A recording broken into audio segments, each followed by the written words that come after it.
вот это белый провод, который входит вот с этой стороны в прожектор.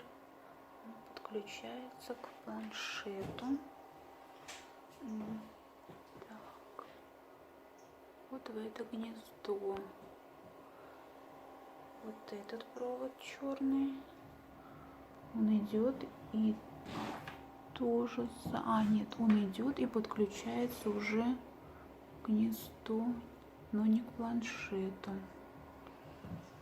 Далее маленький темный провод выглядит вот так.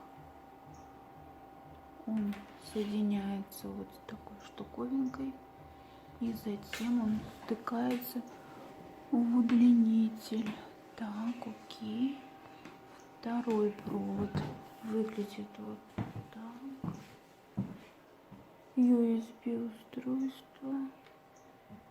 Он идет и присоединяется вот сюда, к планшету.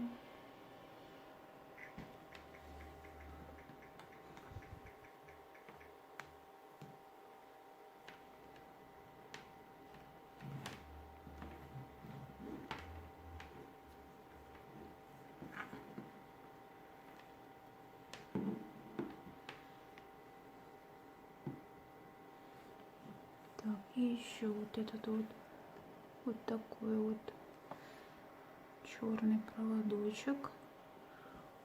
Он имеет вот такую штучечку, и он подключается в удлинитель. В удлинитель подключается 3 черных провода.